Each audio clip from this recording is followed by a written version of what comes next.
Hello, and welcome to the 6th of our Growing Care Farming monthly themed webinars. This webinar will tell us more about developing your own care farming programs and qualifications using AQA. We hope that you enjoy it and find it useful.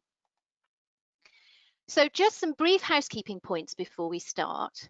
This webinar is being recorded and will be uploaded to the Social Farms and Gardens website in due course, so you can go back and revisit anything you feel you missed. Your details and your attendance are private and won't be shared. And attendees on this webinar aren't actually visible via video link and will automatically be muted. Any questions can be asked through the questions function in the menu. You can type your questions and one of the team will pick it up and ask it on your behalf. Or if you wish, we can unmute you once the recording has finished and to ask the question at the end. Any links in the presentation will also be pasted into the chat function so that attendees can click on them and view the information during the webinar. So you should be able to see 3 faces on your screens at the moment. I'm Rachel Bragg, the Care Farming Development Manager for GCF. I'd also like to introduce Lucy Thornton, who's going to be leading us through the webinar today. Lucy is well placed to talk about our subject today as she's developed several educational programs in this way. I'd also like to say a really big thank you to Lucy for stepping in at the last minute to deliver a webinar for us due to the postponements of our governance webinar. We really appreciate it, Lucy. Thank you. Anyway, you can also currently see Sarah Marison, our Regional Support Officer, who will be monitoring the questions during the webinar and will lead on the Q&A at the end. Please feel free to post any questions as they occur during the webinar, and we'll pick them up with Lucy when she finishes the presentation. There's an option in the question bit to either post the questions publicly or privately. So when the presentation starts, Sarah and I will turn off our cameras so we won't distract you, but you'll see us again at the end. Okay, I'd now like to hand over to Lucy to tell us all about developing your own AQA award schemes on care farms. There we go. Thank you, Lucy.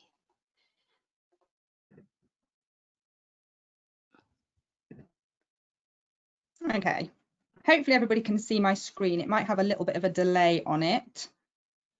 Please just let me know in the chat or let the guys know in the chat if you can't see it. So my name's Lucy Thornton, as already discussed, and I'm here to talk to you a little bit about using AQA unit award scheme within the care farming setting and in various other ways as well. So I'm going to talk you through a little bit about why we chose our care farm to use AQA, a little bit about me and my background and why it works so well, a little bit about AQA, how you can embed it into your care farm with any of your service users and why I think it works really, really well. And then on the last couple of slides, there's a little bit about some problems that I've encountered and that hopefully if you decide that you're going to work with AQA, you don't make the same mistakes that I did. So I'll talk to you a little bit through those and then we'll have some questions at the end. So just a little bit about me and why Thornwood chose to use AQA in our education programs. So my background, I've got an educational background, so I started my education studying animal behaviour. So animals are my love and my passion, and I took that into education and was teaching for about 9 years. I think I started as an FE lecturer at New College Stamford down in Lincolnshire for a couple of years and then moved to Craven College up in North Yorkshire in Skipton. And I only actually left there about 3 years ago. So I was responsible for teaching right from quite low level, so entry level, right up to level 5, which is foundation degree, on various different subjects. So my background is teaching BTEC, teaching City and Guilds, and also teaching accredited sort of university courses through Bradford University as well. But I'd never had anything to do with AQA at that point. When I left Craven College, I took a position part-time at Pennine Lancashire Community Farm as an education officer there. So I was responsible, it was a brand new post, and I was responsible for developing their education programs in schools and also for their service users as well. And they were registered with AQA but weren't using the award at the time. So when they suggested that I was delivering forest school at the time, to children and also to some of their adult service users. We were doing bushcraft, we were doing a bit of coppicing, a bit of wildlife management, that kind of thing. They suggested that we link it to an AQA unit award, which I had absolutely nothing, didn't know anything about at all. So it was kind of going into it blind, really. But it worked really well for them, and they did get some certificates at the end of it. And I'll tell you a little bit about that later on and how that works.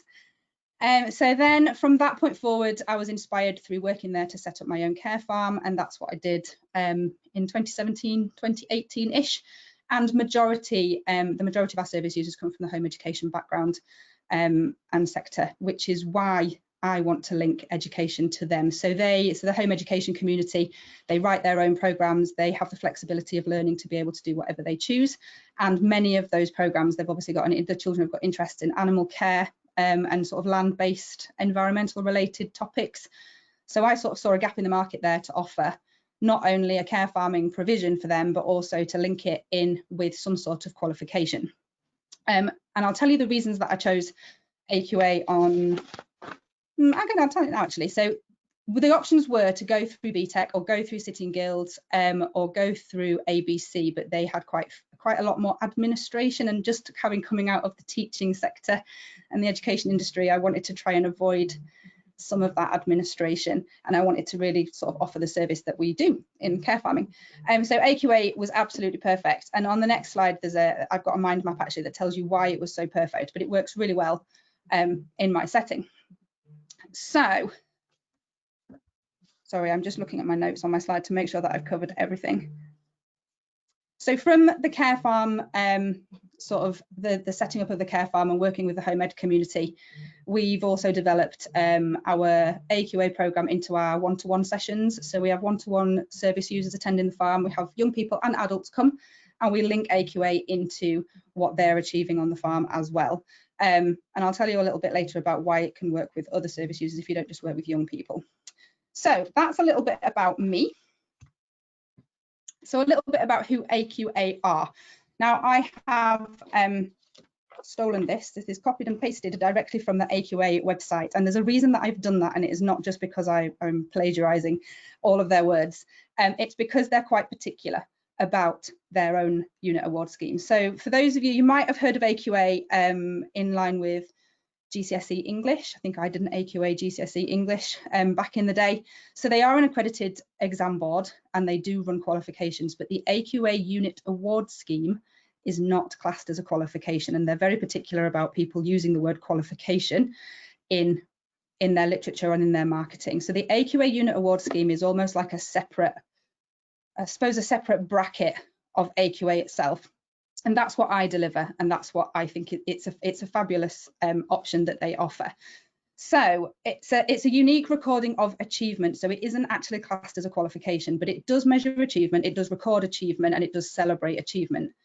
And as you can see in the bullet points underneath, it also says that it can be, there's no limits on what can be accredited as long as it's worthwhile and meaningful for the learner, which means that it's perfect for care farm settings. So whatever you're delivering, whatever you're working on your farm, whether you're a working farm and you're working with animals, whether you're a farm garden and you're producing vegetables, whether you're doing horticulture or therapeutic horticulture or permaculture or whatever it is that you might be doing, there is something that fits in with this AQA unit award scheme, which I think is great.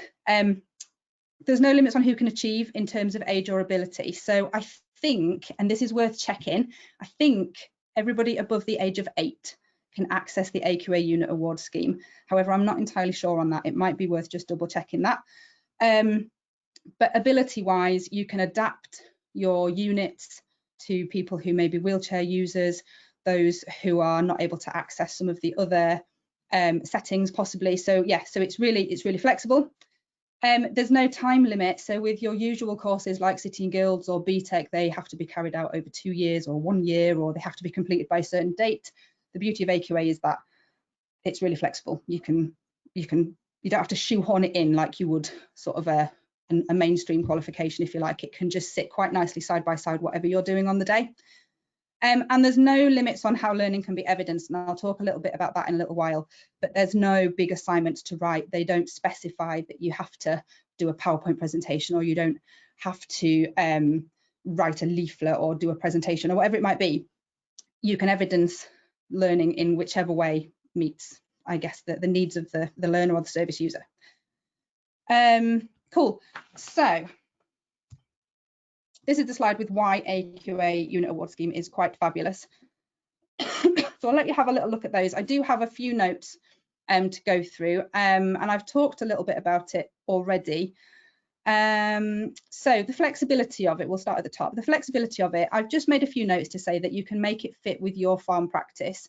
So whatever you might be doing in that week, month, year, whatever it may be, this AQA Unit Award Scheme just sits alongside, really. So we found a lot of, especially our young learners on the home ed courses, don't really like the fact that you're saying to them, right, we're now going to do this and we're going to get this certificate and we're going to work towards this unit. We don't ever mention it. They may poo pick a field, carry a big wheelbarrow down to the muck heap. We take a couple of pictures of them doing it, and they don't even know that they've achieved that until they get a certificate in the end, and they go, oh my God, I was just poo picking the field and then I got this certificate.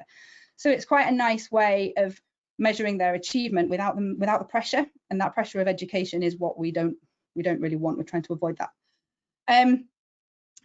The levels that we'll talk about those a little bit later, but the levels I think they can run from pre-entry level, which is very, very, very low, about key stage 2, key stage 1, key stage 2, right up to level 3, which is equivalent to A level, although I will talk a little bit about that in a minute because I don't think it quite is. It's worth checking with AQA, but they are slightly lower because we are writing them. They're not written by an awarding body necessarily.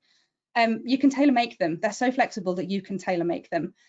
So for example, we've got a learner at the moment who comes on a one-to-one basis and he's in a wheelchair. He's incredibly determined. We're not really a wheelchair accessible site, but he said that he wants to be a farmer and he'll do anything it takes. So some of our AQA unit awards that we've written and that already exist, we've just taken a couple of elements out because he might not be able to achieve certain parts because he is in a wheelchair, but there are certain things that he may be able to achieve, so we've added those in for him. So it is really flexible. I've put loads of unit choice. There are literally thousands and thousands of units, so whatever it is that you are doing, you can meet a unit. It can be absolutely anything from team working to working on your own initiative to planting, harvesting. There's absolutely loads. I'll show you the database in a minute and I'll tell you how that works. I've put that it's really simple to administrate, which I really like. So coming again from that college environment of having a piece of paper for absolutely everything, I found that really hard work. I felt that took my attention away from actually teaching my groups. Whereas the AQA Unit Award Scheme, you literally have one coordinator in your centre, and in this case, it's me. The paperwork is really basic. There's no reams and reams of paperwork. You don't have to do any internal verification necessarily. You don't have to fill out loads of just moderation paperwork. It's really, really simple, and I really like that. I've already talked about accessibility. I'm going to tell you a little bit about fees and prices, but it is inexpensive. So compared to BTEC, City and Guilds, ABC, the annual fees, actually I'm not sure with ABC, but certainly BTEC and City and Guilds, the annual fees are extortionate and certainly not within my range to be able to fund them, even though it would be great if we could. The AQA Unit Award Scheme fees are much less, which makes them more accessible for care farms who may be on a budget or who are applying for funding. A funder might look at that and be more likely to fund it. But we'll talk about that later. I've put here that there's practical learning outcomes. So the majority of our service users achieve practically. So again, I've talked about who pick in a field, or they might handle an alpaca, put a head collar on an alpaca. They might work in the raised beds in the gardens and use different tools. They might go and light a fire in the woods, etc. And all we do is we just take photographic evidence of that and then put it in. Sorry, my dog's barking. I'm not entirely sure why. There could be somebody here. So yeah, so it's mainly practical. However, if you have service users who are much more able or want to challenge themselves, there are level 2 units that will have some more theory in them. And that's where we are at the moment, actually, and we'll talk about that in a little bit more detail later. But I think generally the way that this works and why it benefits people so much is because it offers an opportunity for reward. And I think whoever you work with, I think everybody really likes praise, and they really like a reward, and it's a huge extrinsic motivator. Certainly for me, I work very well on praise and reward, and if somebody's going to give me a certificate for doing something that I didn't even realize I had done, I think that's a bonus. Okay, so just some example units. Excuse me. So I mentioned before that it was really simple to administrate, and it is really, really user friendly. There is only one bit that is slightly more complex that we'll talk about later, but generally speaking, it is really user friendly. So I'm going to show you, hopefully this link works. I'll show you how it works on the database, and you can access this as well. And I think Sarah's going to pop this link in the chat as well for you so that you've got access to it. So the units are available from pre-entry level right up to level 3. There are much less units at level 2 and level 3. They just haven't been written, I think maybe because of the nature of the service really, and the nature of the people who access these programs are probably generally a little bit more low level. I'm just having a quick look to make sure that I'm covering everything. So the database is brilliant. I'll just show you the database. I'm hoping that you've accessed that. I have been informed that there is a bit of a delay, and we are on farm internet here. So this is, if you just Google AQA Unit Award Scheme and click on units, you will get this page. It is accessible to everybody, and that's the beauty of AQA, is that everybody has access to it and everybody can share units. So if you write a unit, it goes on this database. So you can click on 100 most popular units, or you can search. So what I tend to do is I just search. So I always search animal. You can see what I've searched. So I just search animal. And then you can select a level if you want to, or you can just click search. This might take a little while to load, but you can see all of these different units. So I use this one, animal husbandry unit, mucking out a paddock. You can go through, there's so many. Looking after a pet, small mammal tracking, so if you're interested in wildlife. So there's so many. I'm just going to scroll all the way through so that you can see how many animal related units there are. I'm just going to go around to the bottom. So there's at least 3 pages of various different animal related subjects that you can fit into whatever it might be that you're doing.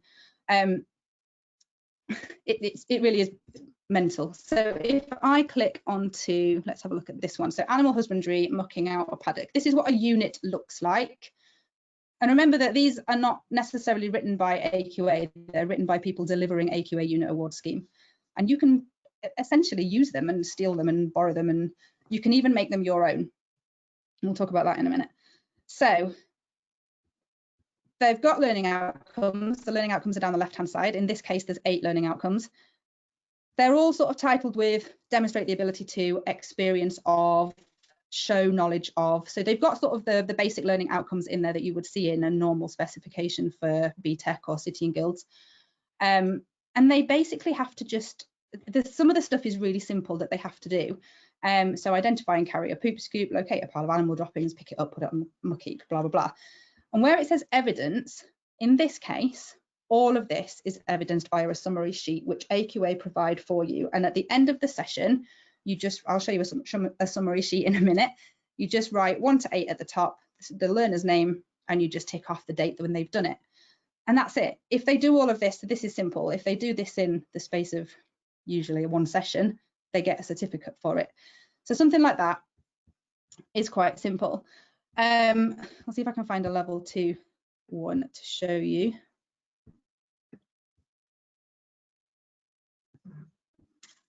There's random level 2 ones. Okay, so this is a level 2 one. Oh no, that one's a rubbish level 2 one. Okay, I'll show you a different level 2 one in a minute. So these subjects here that you can choose, if you come across one that you think that would be great, but it doesn't have X, Y, and Z. So if I'll just show you one. Okay. Apologies if you're squeamish. So I've just typed in dissection. I think it's this one. There you go.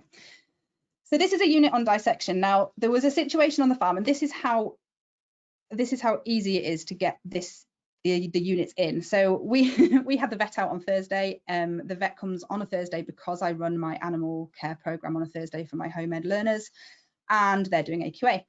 So the vet came, he was coming to castrate 2 alpacas. All of the students were around the pen watching the castration. So I could write a unit, which I don't think there is, to observe a veterinary procedure. And I could just make some learning outcomes that said maybe that they have to ask some questions, or they have to research castration in alpacas, or watch a video on castration or something like that. And I could write it and they could do that. But they actually took that one step further, and they asked the vet if they could have the testicles after castration, and they wanted to dissect them. So who am I to say no? We are insured for this, by the way. So they did, and they dissected them. And I then thought, I wonder if they can get a certificate for that. So when I came onto the AQA Unit Award Scheme website, I typed in dissection and found this. Now, the first unit learning outcome says take part in a dissection of whole sheep and pig heads. Now, I don't have a whole sheep or pig heads, and it's very unlikely that I'm going to get a pig head from anywhere to dissect anyway. So I would tweak this, so I can change this.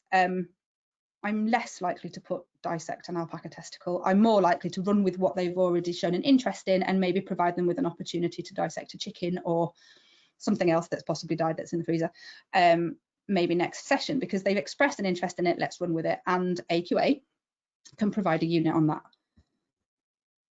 Hopefully that makes sense.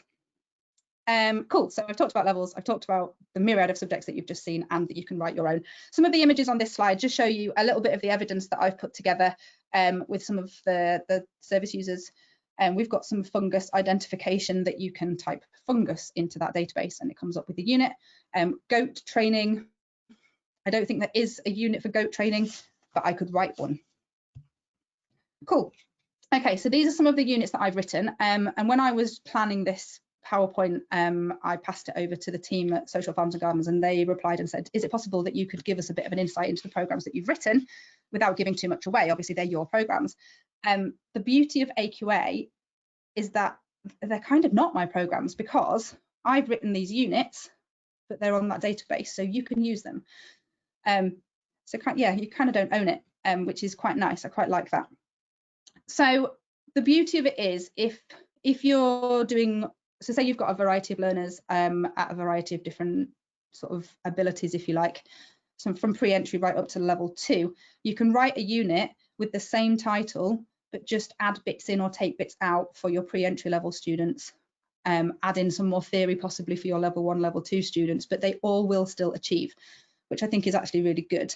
So these are some units that I have written and developed specifically for our farm, and they, I think the top one, so the top one was for an online program that I did during lockdown. So we had a group here over lockdown, excuse me, who had to stop. They weren't able to come to the farm, so we took everything online and we did these sessions via Zoom, and they worked really well, but because there was no practical, they wanted a little bit more theory work. They were interested in wildlife species, and there was no unit. So I wrote this unit, so it is slightly higher level. I think it's level 2, except I have something in the bottom corner of my screen, so I can't see. But it says it just down here, the level. I think it's level 1 or level 2. And you can see that the evidence required is summary sheet and or student completed work. So in this case, the student completed work could have been a PowerPoint that they put together. It could have been a leaflet that they put together. We did quite a lot of video evidence. So there's quite a few different programs online for online learning, where I think it's called Flipgrid, that we used, where you do a little video of yourself saying this is what you need to do, and then they go on and they use their phone to record themselves talking it through. So they use that, and then I just take a picture of that and send that off to AQA if they ask for it. One student even made a Minecraft video computer gamey thing to meet some of this criteria. So it's really flexible. Obviously this might not be appropriate for you if you are working practically on your farm, but for those of you that have gone online, I know some of you are delivering stuff online, you can kind of fit this in quite nicely. And again, they don't really need to know that there's obviously work to do, but they don't necessarily need to know that it's part of an AQA assessment. They don't need to know that they're being assessed on it. So yeah, so there's loads of different opportunities there. So let me just come back to that. So this one is another one that I wrote at entry level. There was no unit on walking with an alpaca, obviously. So I wrote a unit on walking with an alpaca, and you can see this one. So the majority of this is summary sheet because the majority of it's practical, and I will show you a summary sheet in a minute. But then at the bottom, I wanted to challenge them a little bit more. And these last three, 11, 12, and 13, are student completed work. So that could be a mind map. We tend to just use the whiteboard in our situ 3-hour classroom, and they come up and they write on the whiteboard together some of these answers, and then we take a picture of it and we use that for evidence. We'll talk about evidence in a minute. So you can make it really simple, so you tick off when they do it, or you make it a little bit more advanced, and they have to work a little bit harder. And interestingly, since I wrote that walking with an alpaca unit, somebody else, I assume from another farm or another education place, has just written 3 new units on head collar training an alpaca, which I'm also going to steal and use because I think that's great, and they fit in perfectly with what we're doing. But they might have used my walking with an alpaca unit, so it's quite nice to be able to share. And then this one is another unit that I wrote. I had a couple of students who were starting to develop their leadership skills, and I was able to sort of say to them, are you able to go off and support this group, and can you go off and support this group, and you are the team leader? And we started to allocate team leaders so that they were starting to take responsibility, and I thought, actually, do you know what, they deserve a certificate for that. So I wrote a certificate. I wrote a unit for it, and they achieved that certificate, and we just talked through how to be a team leader and leadership skills and etc. Excellent. Okay.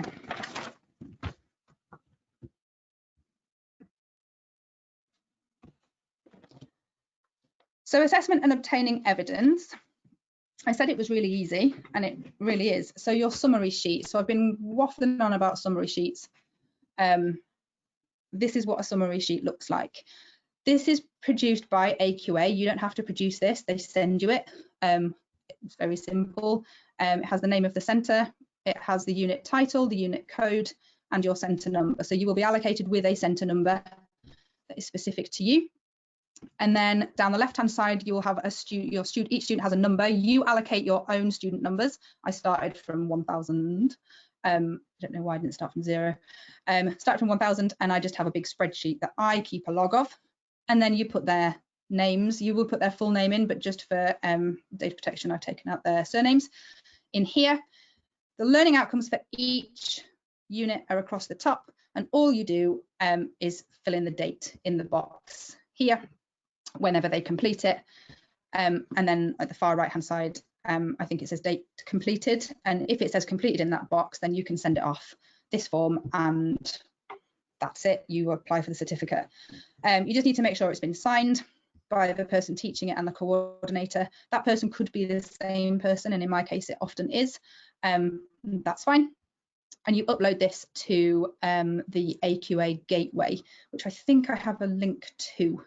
So I will show you that in a minute. So that's a summary sheet. The majority, in fact, all of the units will have to be documented on a summary sheet. Even if on the unit itself it says student work, you will get the student work in front of you and you'll mark it, and then the learning outcome, you will still sign it off on here. So this is like your mark sheet, I guess. So that's a summary sheet.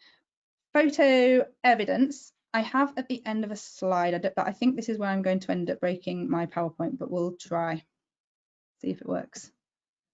There you go. So this is an example of photo evidence for one of our students who, bless him, isn't particularly into mucking out the dog kennels, but he quite liked painting them when we realised after this picture that they definitely needed painting. So what we tend to do is, this is our own sheet.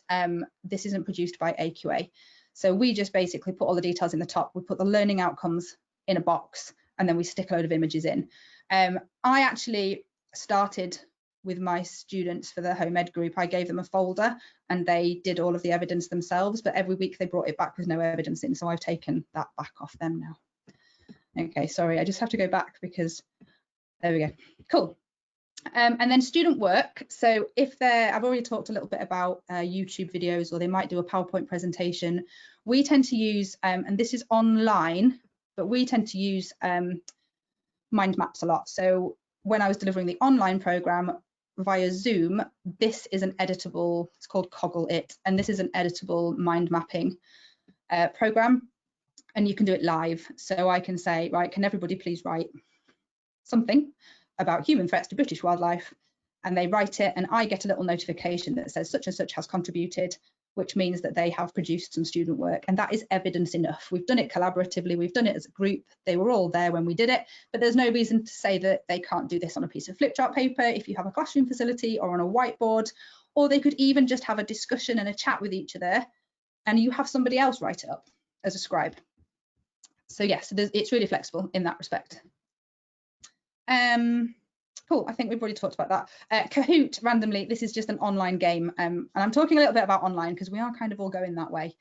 It's an online game that they can use for assessment, but they don't realise. And I would only recommend you use Kahoot if you've got a good internet access. It didn't work for me, it was a disaster.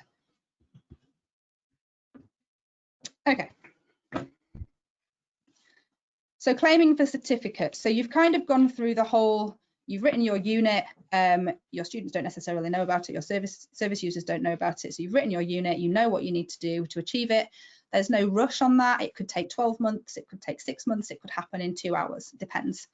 So they've done the session, you've ticked it off on the summary sheet, you've got all your signatures, and it comes to the time now where you might have a pile of work that you've marked, your summary sheets, and now you need to upload. So you can apply for your certificates anytime throughout the year, which is different to any other examining body, if you like. So City and Guilds, it's always the end of the year, BTEC usually the end of a year or an academic year. With AQA, unit award scheme anyway, you can apply for them at any point. So as soon as they achieve, you can apply for the certificate. We tend to do it every 6 weeks because our program runs in 6-week blocks. So we sit down at the end of the 6 weeks and we have a bit of a chat about who's achieved what, we fill in the boxes and then we send it off. And all we do is fill in, hopefully this works, a claim form, which looks like this. Hang on one sec. So this is provided by AQA already. They're very particular about how it is filled in. So you just put your centre name, centre number, and coordinator name at the top. And then again, your 4-digit reference number for your student, the student's surname and forename, their date of birth. And then you just type in the unit codes that they've achieved. And the unit codes can be found on your unit award like specification, if you like. And you just throw them all in there and then you upload it to the AQA gateway, which is a database system. And you basically just go in, scroll down, click on, I think it just says upload cohort or something like that, and you upload that. It whizzes off to AQA and they look at it, and then they'll look at it and they'll say, okay, can we please have some evidence for XYZ? There is an external moderation process, and in some cases, so I've just had one where all I had to send off was my claim forms because everything was at my summary sheet, so everything was just summary sheet evidence. I've had some before where I've had to send off a big wodge of work. So the online one, they had loads of work to do and I had to send that off, and that had to be marked and look like I'd taken some care over it. But generally speaking, they're really good. They come back to you with like a report and some feedback on how to improve. And it's really simple. It's not like you would get at the end of like a college term where you end up having to sit in a panel and go through students' achievements and all that kind of stuff. They're really, really helpful. Your certificates do tend to take quite a long time to arrive. So if you can plan for that, if you've got the end of a term coming up or whatever, that's something to just be aware of. The other thing to just mention, just going back to when you're writing units, if you choose to write a unit or tweak a unit and make some changes to one, they sometimes take, it's about 4 to 6 weeks for them to come back. So if you're planning on doing something quickly, don't. You might have to chase them for it. Cool, so I'll just tell you a little bit about the 2 images on here. I'll just do a quick time check. Cool, so the top image, this is Sam. Sam was really into conservation and he's the guy that created the online game for Minecraft for wildlife rehab, and he got his AQA certificate for that. And then Tanisha at the bottom, she attended, so she's in school, but she attended our online program and she got all of those certificates because she has a horse at home. So we did horse care online, which is weird because you think that you couldn't, but I adapted some units to make it just theoretical. So we talked about the biology and the physiology of horses and the behavior of horses and things like that. And I did some videos of my horse. and they joined me on a Zoom on my horse. But because this particular learner has her own horse, she was able to send me some videos of her riding and mucking out and things like that. So she achieved a few more than some of the others would have done. Oh no, I've pressed the wrong button. Okay, so fees. This is quite important. Now I have just stolen this straight from the website. The link is here. I'm not going to click on it because you can click on that in your own time. It's public access. So there is a one-off centre registration fee of £399.85, which is very specific. And then you have to attend a training day. I attended a training day in York. I imagine they're probably online now. And you have to pay per, it's not per person. I think it's just because I was on it, it was just me. It was £214.40. But I think you can pay, if you've got quite a big organisation, I think you can pay a lump sum for a group of you to go from one organisation. It might be worth checking that. I think it says on the website. And then you obviously have some learner registration fees. And when I said before that it's inexpensive, this is the reason it's inexpensive. So if you've got up to 59 learners, every time you have a new learner or a new service user come into your service and register them with AQA and apply for a certificate for them, it's £21.80 per person, and you can have as many certificates and achieve as many units as you like for that £21.80 in any 1 year. I believe that they renew the registration every September, so that £21.80 lasts until the next year, and then you'll get an invoice for another load of money. And that, which is an awful lot cheaper, the £21.80 than BTEC, or I think ABC, I think theirs is £75 per learner, but you probably get a little bit more of a robust qualification rather than an achievement with them. I'll talk a little bit about this last bullet point in a minute. In the challenges. Okay, so some of the things that I have realised that I maybe messed up on as I've gone through AQA, that hopefully if I share them with you, if you do decide to go down this route, you won't make those same mistakes. So the first thing is to know that the unit award scheme is not a recognised qualification and it cannot be marketed as such. So therefore, charging for it can be a challenge. And the only reason I say this is because I do feel a lot like I'm competing with some of the colleges, the local colleges that are doing the programmes for 14 to 16-year-olds, maybe in home education or through the school programmes. They're going to be doing like a level 1 or a level 2 BTEC or City and Guilds. And then having them pay to come here, I kind of feel like I'm in competition with the sort of the colleges that are offering it for free. Having said that, generally speaking, if you can, dependent on your service, you can certainly offer something bespoke that a college really can't. You're not allowed to use the AQA unit award scheme logo for anything. I know I have used it today, but on your website, on your marketing, anything like that, you're not allowed to use it. Some colleges don't recognise the UAS as a level 1 or level 2 achievement, because I don't think it is, just because it isn't standardised by the QCF. So sometimes if you've got younger learners who are interested in going to college, or even older learners who are interested in going to college, and they want to use this as a way to get in, sometimes it's worth checking with the college that they can. There's so many units, there's thousands of them. I found it really overwhelming, and I ended up with bits of paper flying everywhere because somebody was dissecting a testicle, and somebody was head collaring an alpaca, and someone was digging up a garden, and somebody was making, I don't know, a hedgehog hotel, and I couldn't keep a track of who was doing what. So maybe just have a plan about what you're going to cover in a 6-week block, and not get carried away with crazy stuff. The AQA database system that you upload your stuff to is a little bit outdated and just takes a bit of time to get your head around, but once you do, it's okay. The other thing that I found is that quite a lot of the units are very similar. So when I searched animal, there was loads and loads and loads of animal stuff. A lot of them are very, very similar, with just the odd word here and there that's different. So it can take quite a long time for you to sit down and go through what you want and pick out the most relevant ones to your service users. And the other thing that I learned was to claim before the end of the academic year. So AQA set a date, and I think it's the 16th of August, that you have to have all of your claims in by. So your summary sheets and all of to get your certificates basically if you happen to accidentally claim the week after the 16th of August and you're putting in for 30 students, you will get a really big invoice for all of those 30 students because they class them as new, even though they've been with you for the previous year. But you might be saying goodbye to all of those people, but you still have to pay for them because you missed the deadline. So don't do that. It's bad.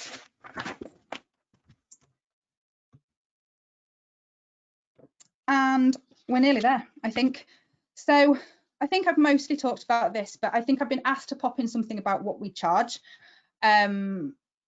Because we only work with home educated students, we're the only people that do this in our local area, so we can charge what we want, really, which is nice. So we have 2 members of staff that work on this programme. We have a farm supervisor and we have a tutor. I now sit in the office a lot more, so I have 2 members of staff to pay for, and I also run with 3 or 4 volunteers as well. We have up to 14 students in a group, age range age 12 to 16, and we charge for 4 hours every week. So we run from 10 till 2, and we charge £120 per block of 6 sessions. We also charge the AQA registration fee, and I know it's £21 something, but we actually charge £25. So we don't really make much money on that, but we round it up. You could charge more, or you could put that in with your overall fee. I like to charge it separately because some parents have said that they don't want their children to get involved in that.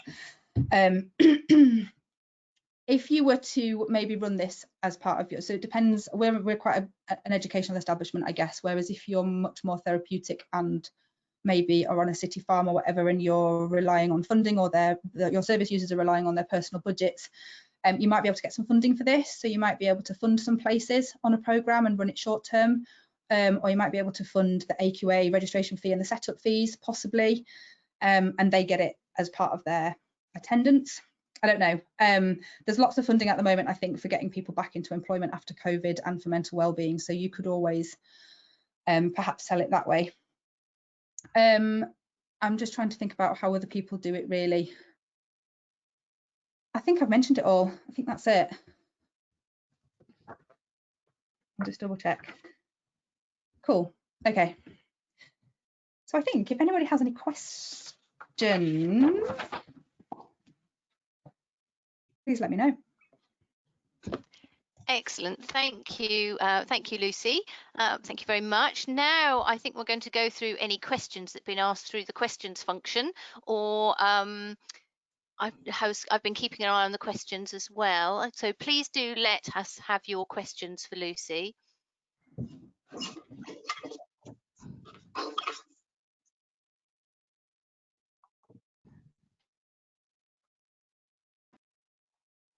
Oh, good. No questions.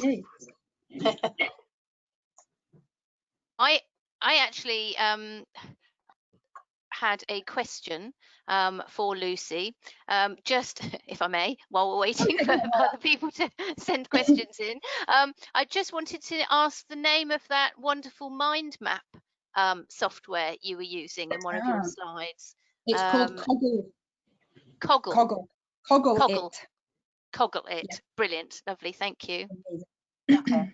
We've got a question that's come through from Alison. So Alison's asking, how many do you have in your groups? I think you just mentioned. Yeah, so at the moment we're running with 14 maximum. It was 12, but I had a waiting list, and we've got the staff and the space to be able to facilitate more. So 14 at the moment, but if you've got a big space and you've got loads of people on your farm, as many as you want.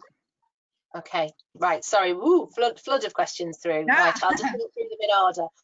Okay, so this question's from Rebecca Huber. Sorry, do you charge the same price for your one-to-one sessions as you do for your group sessions? No, I charge differently. So our one-to-one sessions are delivered by me, and I charge £35 an hour for a one-to-one session, and it follows a very similar theme to the AQA sessions, but it's much more therapeutic. So it's animal assisted activity rather than educational, but we do, if they want the AQA, we do run that as well, but I also charge them the 25 quid for the registration fee on top of that. Right, thank you. Right, do you know what the difference is between ASDAN and AQA, says Kelly? I've just been doing some research into ASDAN actually. I'm certainly not knowledgeable on it, but I know people that run it. I think you can do animal care ASDAN, you can do all sorts of ASDAN stuff, but I think it's workbook related. So I think you get a workbook and it gives you lots of activities like go to a zoo and feed a monkey and that kind of stuff, and then you go away, go to a zoo, feed a monkey, and then you come back and fill in a workbook, and then I think you send that off to be marked. Okay, but so I don't know any more.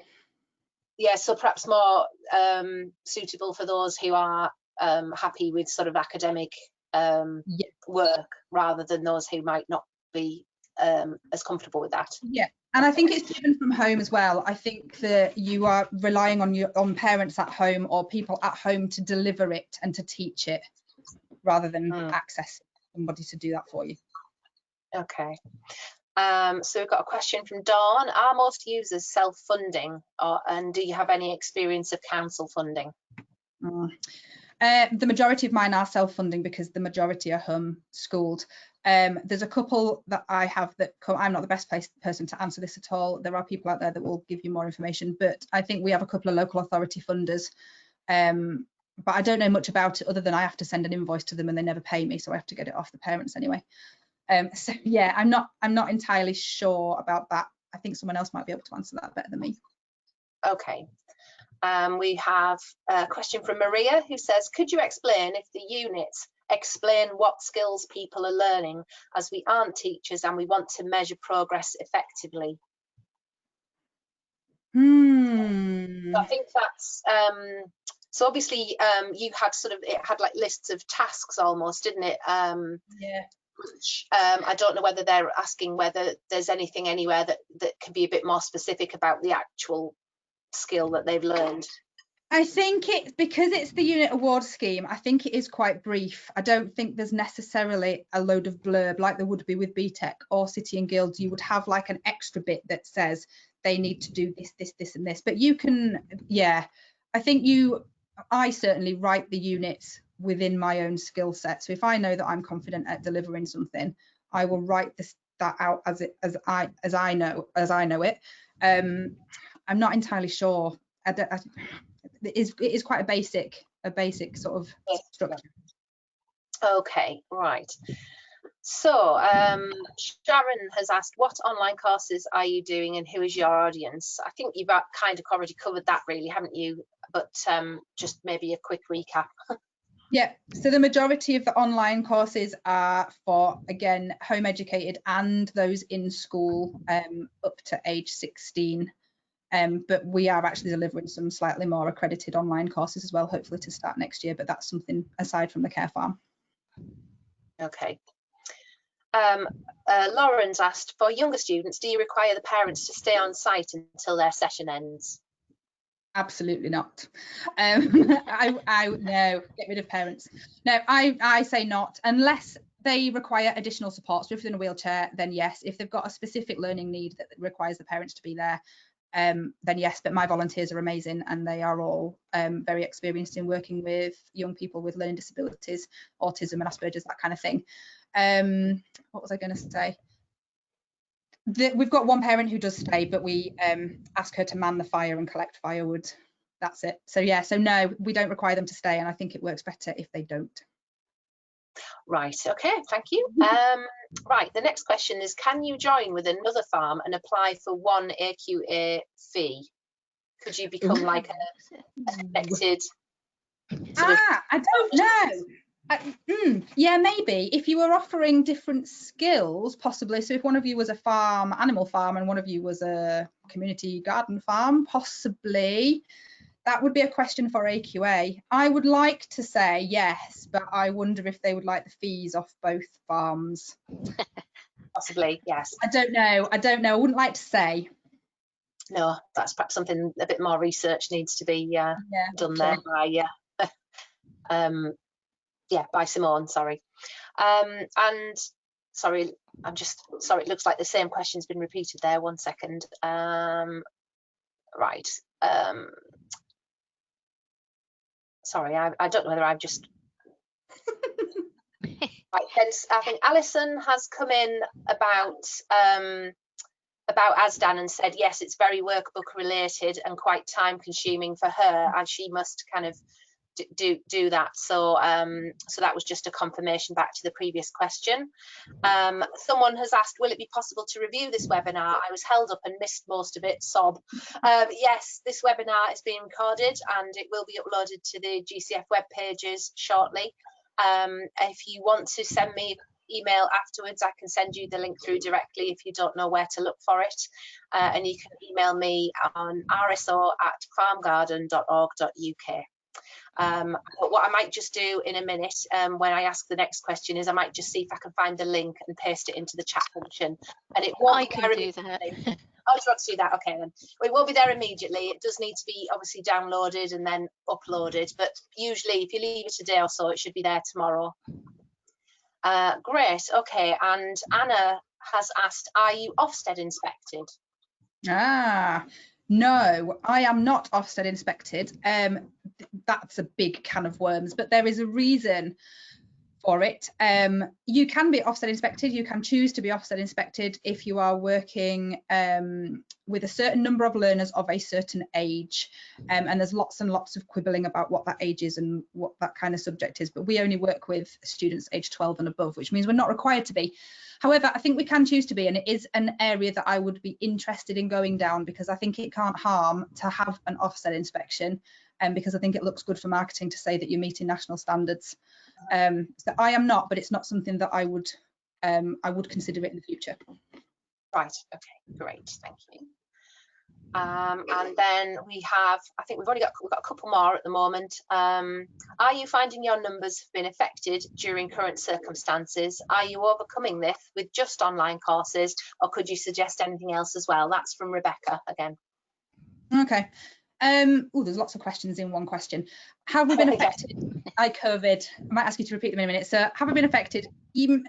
Not been affected through the home ed community, because they are aware that we work outdoors, and I think they're very aware of the low risk nature of what we offer.